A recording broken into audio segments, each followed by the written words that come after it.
Priscilla Waals thought she knew what love was. She thought she had everything figured out.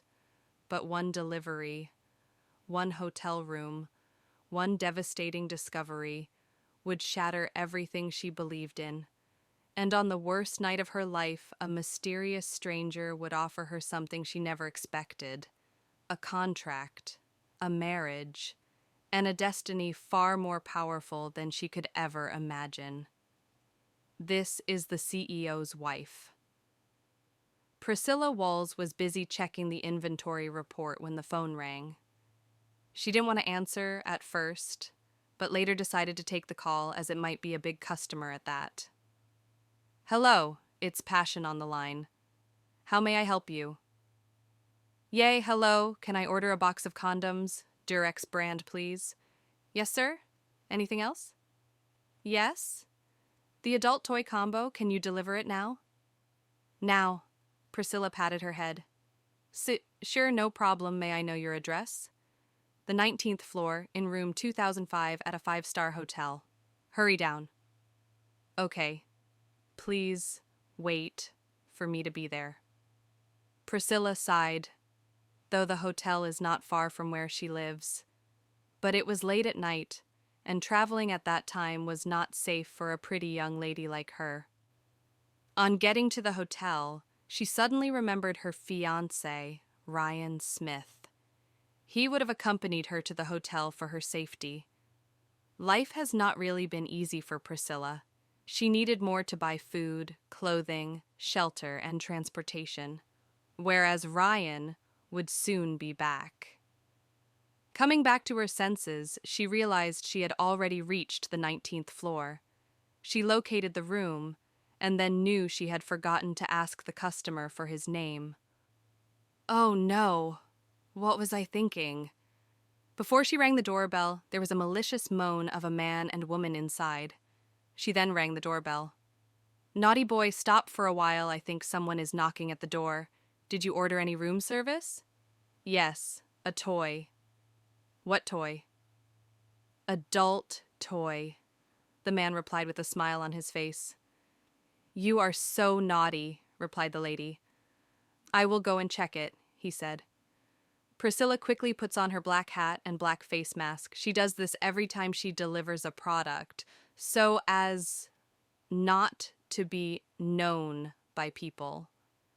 Priscilla stood by the doorway and couldn't help but bite her lower lip. She just held the box tightly and did not look away. The door quickly opened, and a man in the bathrobe appeared in the doorway. Priscilla didn't look at him and handed the box over. $950. Are you paying in cash, card, or check? The person on the other side did not move. Priscilla? Priscilla was shocked and raised her head instantly. The man in the doorway was tall with short, curly, wet hair, wearing only a hotel white bathrobe, and under the warm light his handsome face was filled with surprise, dismay, and a hint of panic. Priscilla's face instantly froze. Ryan? Who is it? No one. It's just the delivery. Ryan snatched the box quickly from Priscilla before she could speak in a hurry. He brought out a pile of cash and shoved it in her hands. He turned his back and slammed the door. Priscilla stood there blankly, her body trembling and her face pale. After a while, she suddenly sneered. She looked at the stack of money in her hands, and it was as if she had seen a big joke that mocked her ignorance and stupidity. The sound of male and female lovemaking from inside continued. She took a deep breath, trying to push back the tears about to roll out from her eyes. She turned around and pulled out her phone as she walked to the elevator. Hello, is this the city police department? Yes, how may I help you? I would like to report that I saw Ryan Smith using drugs to harass a lady at the 5-star hotel, and the room number is... 25 minutes later, the police arrived and their mobile car was parked. They came with long guns and media reporters. The people in the hotel were escorted out, and the reporters rushed forward. Mr. Smith, as the head of the Smith Group, do you think this is the right thing to do? Mr. Smith, may I ask who the woman with you is? Rumor has it that she is an actress. Some say she is a student, and some say she is just a prostitute. Mr. Smith, please answer us. Are the accusations true or not? Ryan was surrounded by so many reporters that not even the police could stop them. Stop that nonsense, Ryan yelled. The reporters were shocked and really backed off a bit. Ryan stared through the crowd and saw Priscilla. Looking at her with his eyes filled with madness and ruthlessness. Is this what you want? Priscilla coldly hooked her lips, a touch of mockery flashing through her eyes. You will never get me again if you do this. Priscilla suddenly stepped forward and raised her hand in front of all the media and police. Pack! A heavy slap was thrown down at Ryan's face. There was a sudden silence. The cops were shocked, miss. She laughed lightly, rubbing her wrist and looking at the resentful-looking Ryan, her voice clear and loud. I'm sorry I couldn't resist. This slap now is considered the interest, and for the rest of the principal, I want you to return full within 3 days. Ryan's eyes flashed with panic. What principal? Priscilla raised an eyebrow. Do you want me to remind you? Ryan's face turned pale. She smiled calmly, a smile full of sarcasm and contempt. The police saw that they had nothing to say anymore, and with a wave of his hand, carried Ryan to the car. The people had been taken away, and the reporters naturally left. The entrance that was blocked before became empty. Priscilla stood there for some minutes until she felt her chest breathing easier and was ready to leave. But unexpectedly, as she turned her back, she met deep eyes the color she couldn't ascertain, staring at her. It was a man in a dark suit, long and upright, with eyes as deep as a sea of stars, beneath his short, sharp hair, making him invisible. The handsome features of the handsome man under the cover of the night is clear and refined nobility, and do not blend in with the surrounding lights and greenery. Priscilla's mind was in a whirl. Her subconscious felt the man was familiar. But then his eyes turned to his secretary, who followed him closely with a silver Porsche beside them. Priscilla felt that she should not know such an eye-catching person. She then turned to leave and immediately forgot about him. Until the petite figure blended into the traffic, Fredrick Lincoln withdrew his gaze and asked in a weak voice, "Who was that person just now?" "David Gold," the man behind him replied. "Are you asking about the guy that was taken by the police? It seems to be the son of Smith Group, Inc., who just returned from overseas a few days ago." Fredrick frowned slightly. "I am talking about the woman." "Sir," David was confused. "Which woman?" Noticing that Mr. Frederick's facial reaction already turned unpleasant, he quickly reacted. "Sir, I'm sorry. I will go check it out immediately. No need." Fredrick immediately interrupted him and thought about it for a few seconds. He suddenly remembered something. With a flash of surprise under his eyes, he looked towards the direction the girl had left and flashed a smile. As the one who reported, Priscilla followed along to the police station. As soon as the statement was taken, a group of people stormed outside.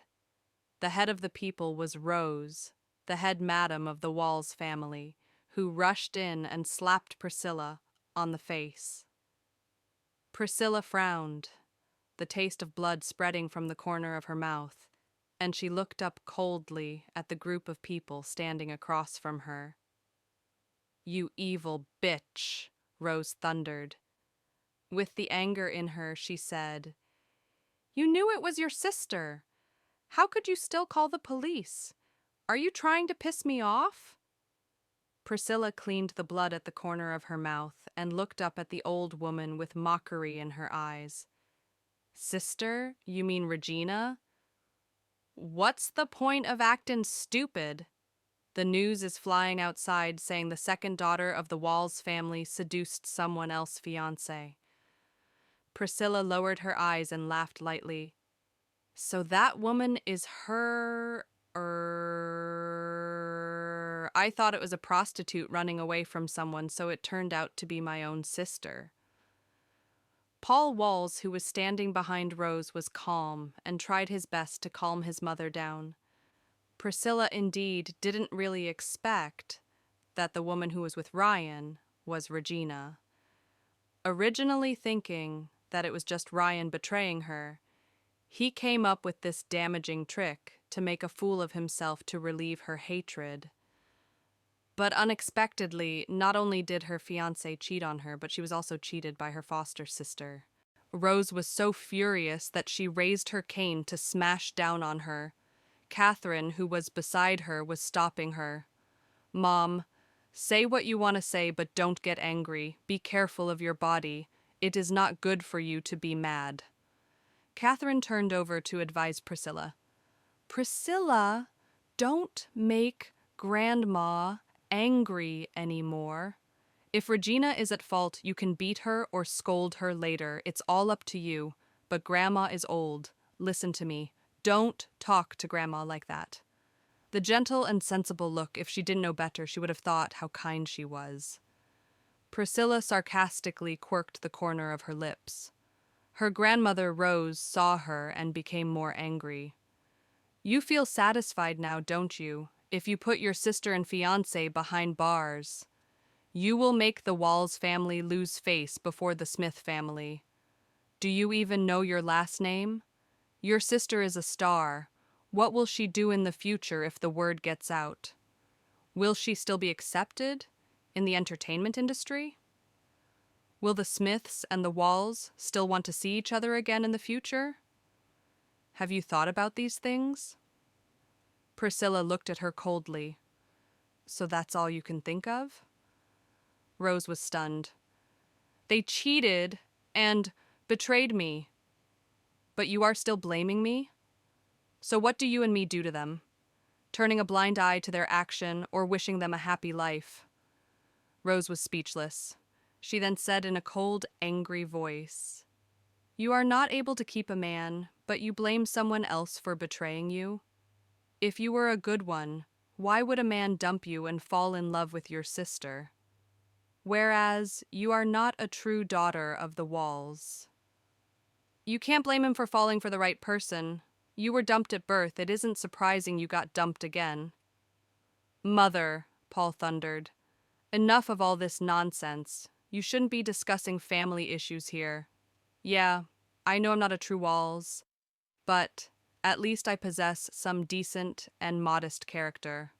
Unlike Regina, a true Waals, who goes about seducing people's fiancé.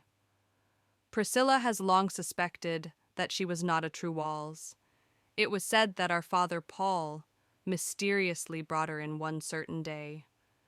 She was just a day-old baby when she came into the family. Rose had thought that her son had an affair with someone. She was so furious and angry that night that her son brought to her home an illegitimate grandchild, as her daughter-in-law then hasn't conceived yet. So she asked Catherine to pretend to be the mother of the baby. Catherine was very devastated then. She assumed that her husband had an affair with one of his mistress due to her inability to put to bed. In order to save her marriage, she decided to lock up and accept the fact. 2 years later, she put to bed and birthed Regina. What mother? Priscilla isn't a true Waals? Catherine asked. She has spent all the years believing her husband Paul cheated on her. I said enough, and Paul spoke loudly. Dad, Priscilla called out. It's okay, darling, I'm here. Am I? Shuh, Paul said immediately. When Priscilla looked up, she saw Harold Smith coming out together with Ryan and Regina from the interrogation room. Harold had a very unpleasant face. Regina was holding on to Ryan's arms, her beautiful face filled with grieving eyes. She looked so pitiful. A group of people sprang forward, eagerly concerned. "Regina, are you okay?" Regina sighed softly and said, "I am fine." After saying that, she looked up at Priscilla and said, "I'm sorry. I and Ryan really didn't mean to do this to you." Priscilla smirked at her with her face expressionlessly. She gave Regina a cold stare.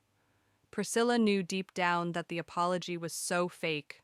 Regina only apologized because of the crowd in other to save her face. Harold also sighed and stepped forward to speak with Priscilla. "Priscilla, dear, this matter is our family's fault, though the deed has been done. If you need any compensation, let us know." Compensation," Priscilla replied, looking amazed. "You want to get rid of me." Harold felt ashamed, and a hint of guilt appeared on his face. He turned around and called Ryan to come and fix this matter. Ryan felt reluctant, but because of his father's authority, he had to obey. Ryan came over to Priscilla, and without remorse and a cold face, he looked straight into her eyes and said, "I don't think we are compatible with each other. Let's break the engagement." Priscilla, though she was expecting this, felt a sharp pain in her heart. She forced the tears that welled up her eyes back. She then spoke with a soft voice. "How long have we been engaged together?" 6 years, Ryan snorted. She never expected the 6 years to be gone like that. The fact that she caught them in the act and they felt unremorseful was what baffled her. She suddenly looked up and said, "Yes, I will break the engagement and will get back to you with what compensation I want," Priscilla said, and left in a hurry. Ryan looked in our direction, surprised that she agreed. Priscilla stepped into a bar. Her reality suddenly turned into a nightmare. She drank herself into a stupor. She turned over to the stranger beside her and said, "Sleep with me." He turned towards her and said, "Sleeping with me comes with a price." "What price?" she replied. "I will pay you. I have money." He looked at her and turned away. She turned and placed a bundle of money in his hand. He looked at her and knew she was serious. Priscilla leaned weakly against the window of the car, looking out at the speeding, receding night scene. Her eyes red. Ryan's words were still ringing in her head. She felt so ridiculous. How many times when Regina has bullied her behind her family's back, and she has endured it silently, hoping to get some peace, but it has intensified. She's not a naturally weak person, but if she can't tolerate it, she naturally fights back, and this becomes her bullying Regina in Ryan's eyes. The tears which she had been trying to hold came down in a rush, and she began to sober. She couldn't return home anymore, for her grandmother has finally found a way to remove her from the family name. She can't return. She felt so devastated and helpless. A man's voice echoed from the window. "Is it worth it to be sad for such a man?" She was stunned and turned around only to be lost in a blurred vision of a nobel man sitting there with a straight back and a cold brow. She just remembered that she had gotten into the car of a man who she spoke to in the bar. She didn't want to look defeated anymore and wiped the tears away from her face. "Who says I'm grieving for him?" Fredrick looked at her with a raised eyebrow, his gaze falling on her still, reddened, beautiful eyes. Priscilla explained, "I am not doing it for him, I am doing it for myself." Fredrick readily agreed and nodded his head. "Do you know the best way to let go of a failed investment? Stop thinking about it." Priscilla turned to look at him too. It wasn't like she hadn't seen anyone so handsome.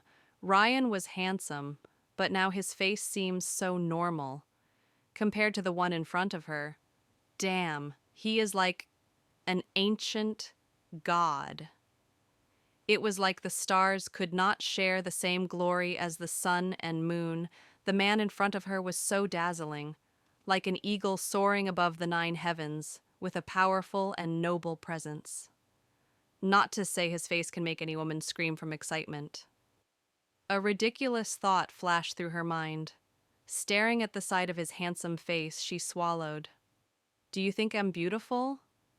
Fredrick's body stiffened. The woman in front of him was undoubtedly beautiful. Not only is she beautiful, but sexy and stunning. Even though she only wore a simple jacket, it couldn't stop her from looking like a goddess. Fredrick Adams' apple rolled, and no words were spoken. Only a few moments later, he gave an uncomfortable answer. Priscilla looked at him and leaned in a bit, her delicate pink lips almost coming up to his ear, and thought she used a small voice to ask, "So, if I want to sleep with you, would you be willing to accompany me?" David Gold, who was driving, really couldn't hold back and puffed out his laugh. In the next second, he felt a cold, knife-like gaze behind him. David kept a serious face and drove the car silently. Only then did Fredrick turn back to the woman beside him. He narrowed his eyes. There was a dark light floating in them.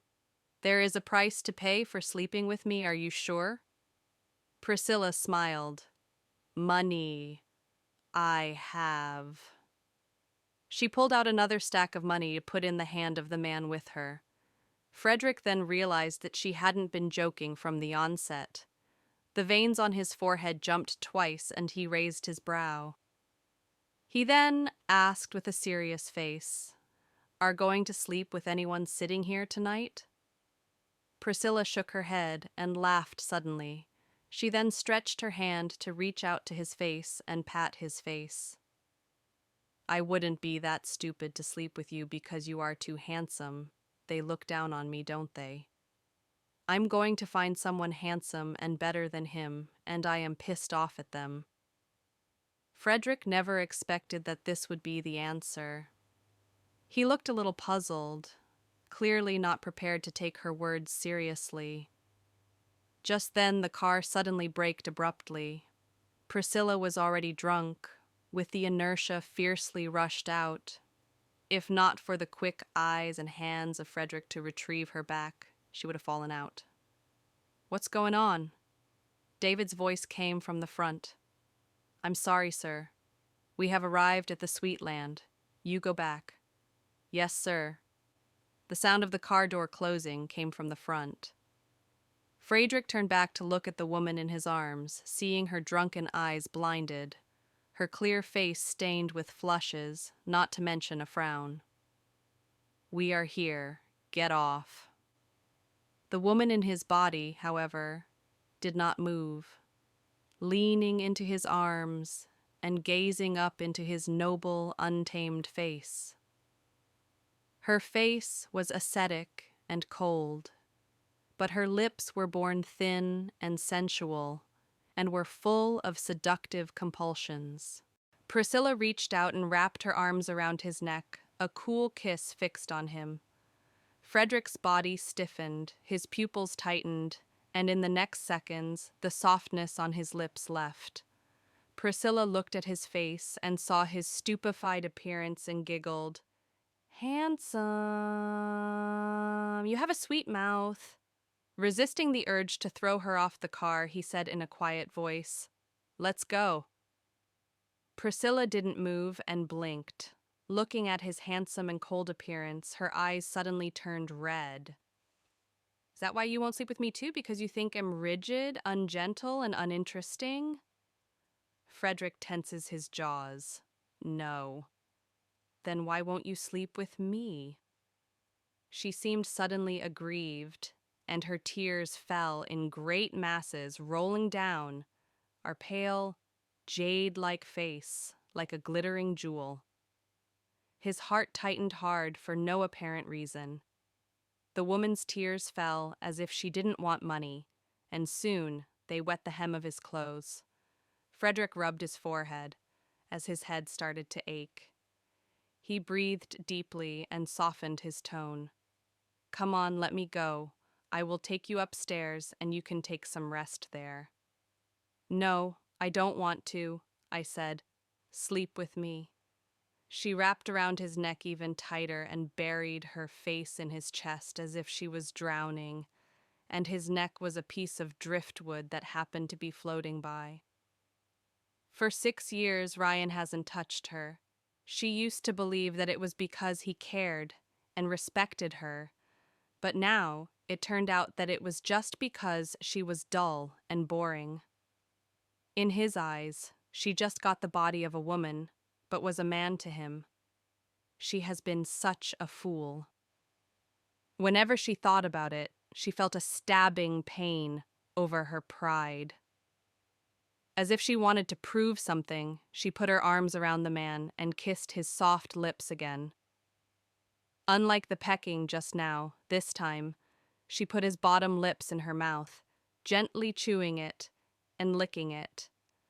And her thick eyelash was a delicate black fan, trembling along with the opening and closing of her eyes, brushing his cheek and giving him an itchy sensation.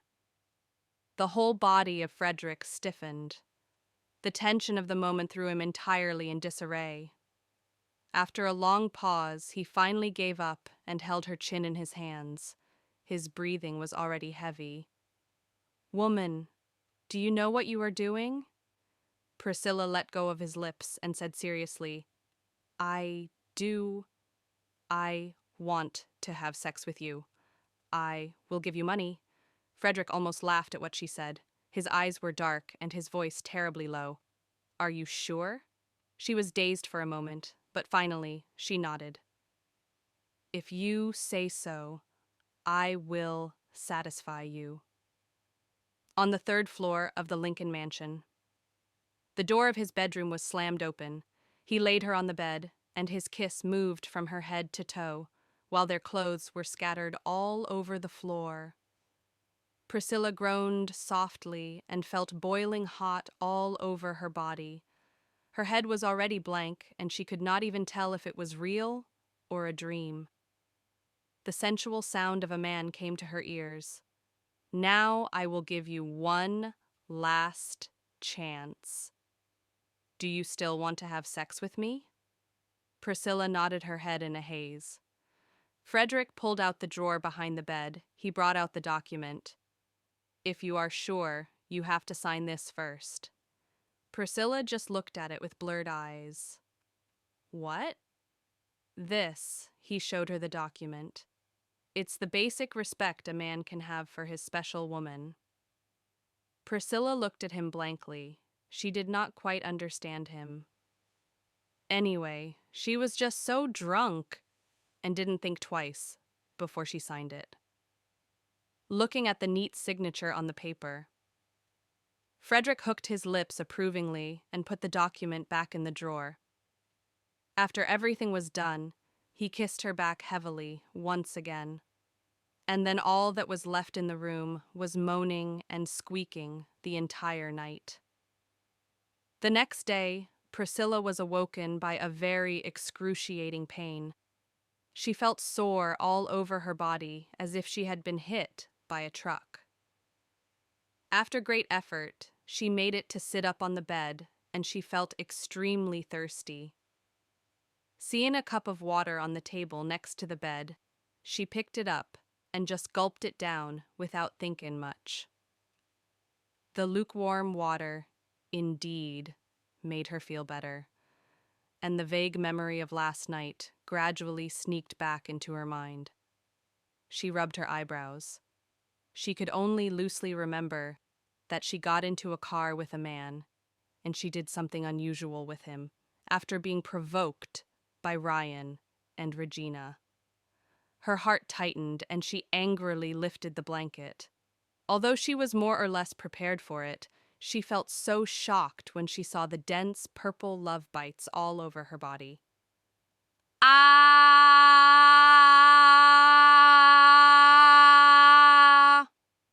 What the hell? She almost yelled out. Is that hickeys? She rubbed her head in frustration, and at this moment, a click suddenly sounded. She bumped and suddenly pulled the sheet to cover her body. "Who is it?" The door of the bedroom was open from the outside, and a slender man walked in with steady steps.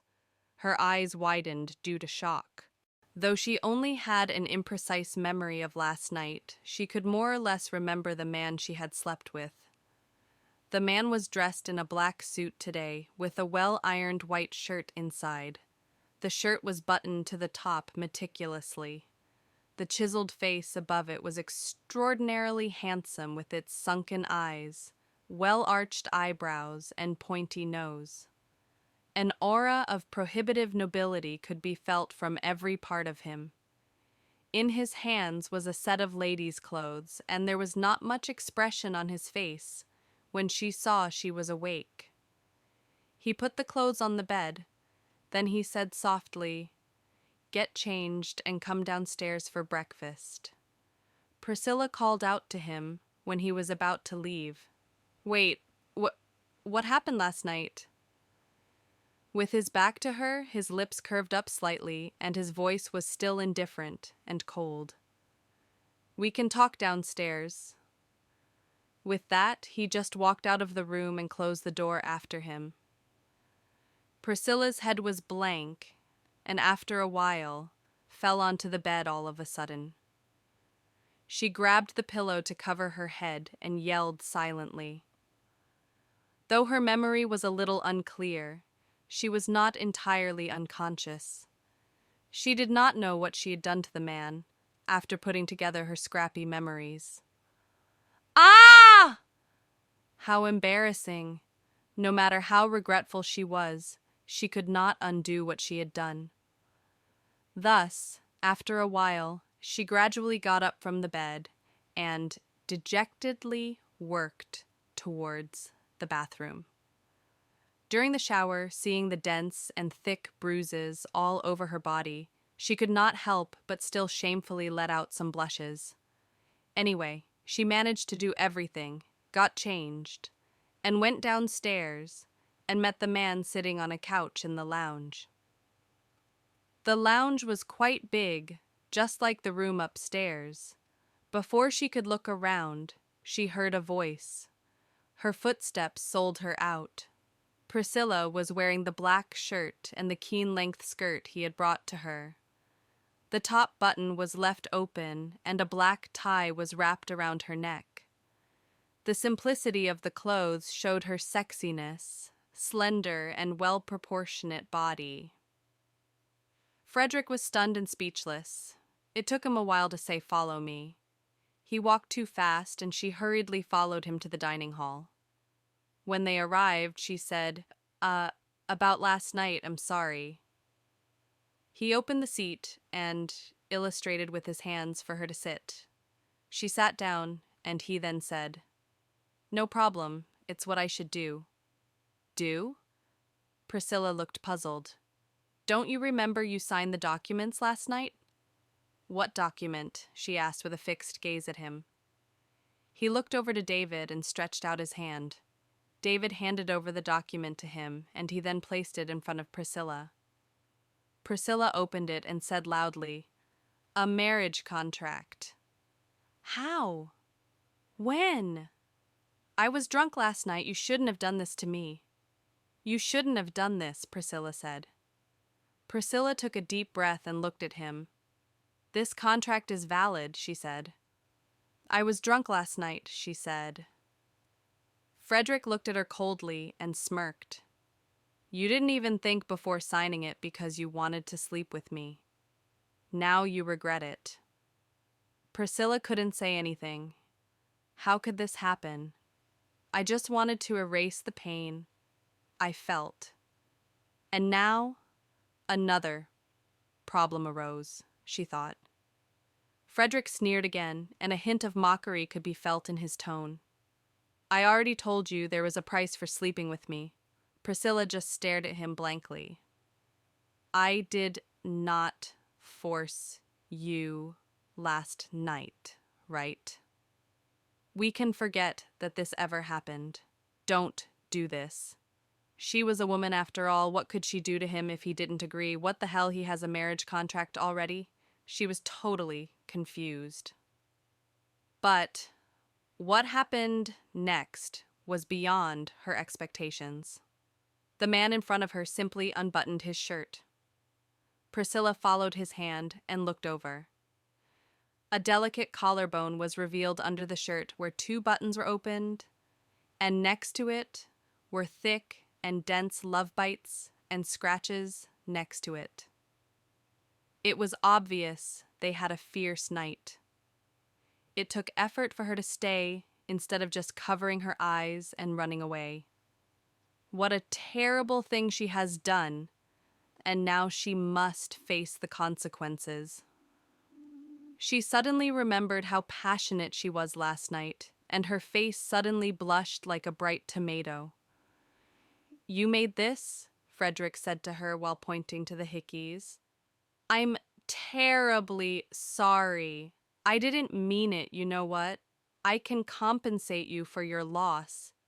I can give you as much as you want, but this marriage, let's just forget about it," Priscilla said. "David," Fredrick called. David came closer. "Yes, sir," he said. With an iPad in his hand, after tapping the screen for some moment, he placed the iPad in front of Priscilla.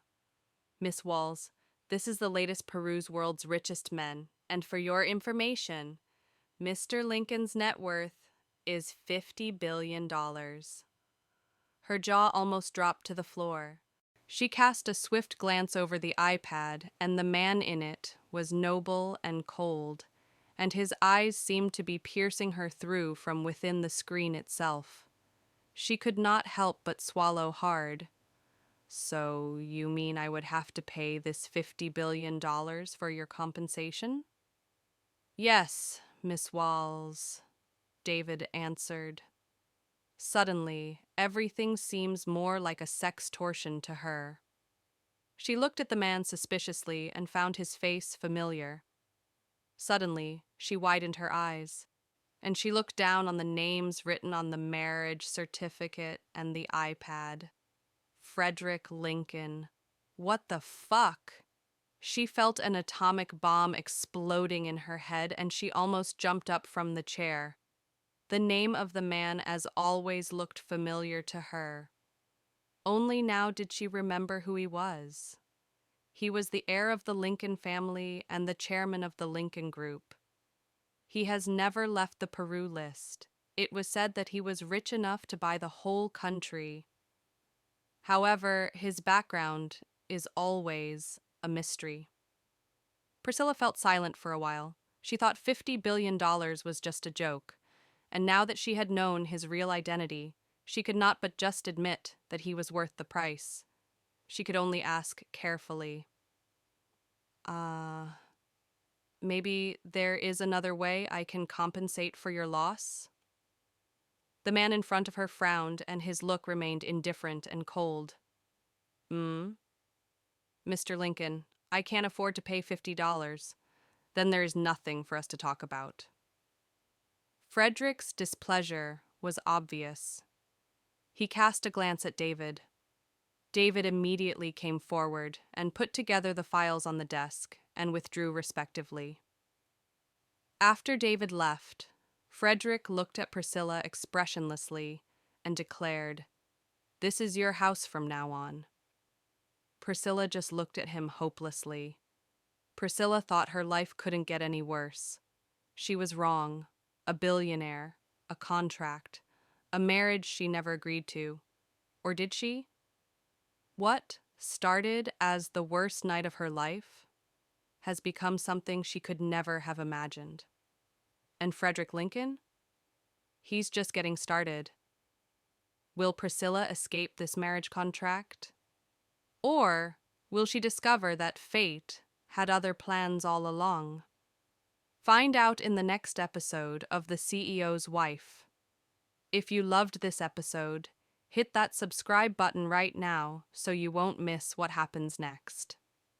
We're uploading new episodes every Tuesday, Friday, and Sunday at 6 p.m. GMT +1, and trust me, You'll want to catch every single one.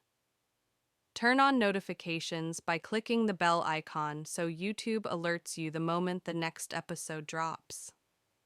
Now, I want to hear from you in the comments. What shocked you most in this episode? Was it Ryan's betrayal, Regina being her sister, or that marriage contract? And here's the big question. Do you think Priscilla will stay married to Fredrick, or will she find a way out? Drop your predictions below. I read every single comment. And if you enjoyed this story, give this video a thumbs up. It helps us reach more romance lovers like you. Thank you for watching, and I'll see you in the next episode. This is Quintel Romance, where every story is a love letter to your heart.